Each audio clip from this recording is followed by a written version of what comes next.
Hi guys, andito si ating Riba. Naisipan magluto ng sinigang dahil ako lang naman dito. Nagsinigang ako ng karne. Ayan. Karne, may sibuyas at saka luya para maalis yung lansa. Lalagay po natin yung gabi dahil may gabi akong nabili. Ayan, malaking gabi. Hinati nila at hinati ko rin dahil marami siya. Yan guys, ipapakulo lang ni ating Riba. Tapos pag sunod-sunod din na itong mga ihahalo. Siyempre, mahuli ito. Ayan, ang pagluto ni ating Riba ay nalasahan na. May lasa na po yan. Pakulo na natin para iluto lang sandali ng mga 5 minuto.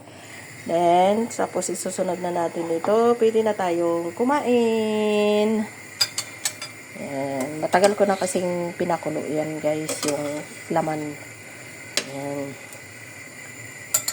Tapos, isusunod na lang natin yan. Sandali lang.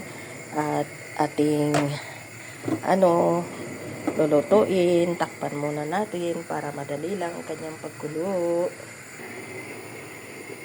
Ayan. Lumutang-lutang na rin yung gabi. Paluto na. Ayan, naluto na siya. Lagay na natin ang sitaw at saka sili. Ayan.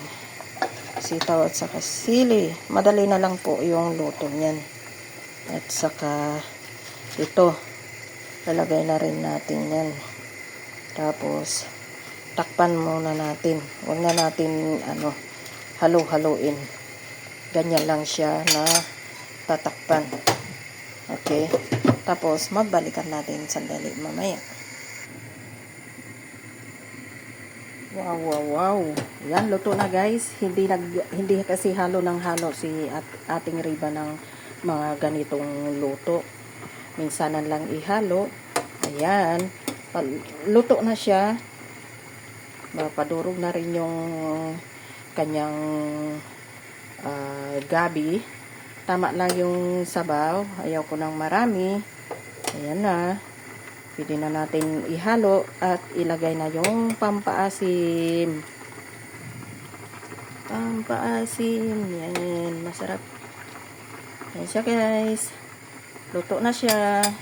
Ilagay na natin yung kanyang sampalok. Sampalok sinigang. Pwede nang humigop. Masarap.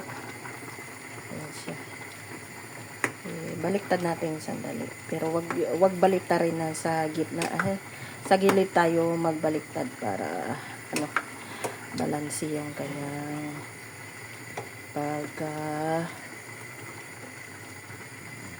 halo. Ayan guys, pwede nang kumain si ating Riba.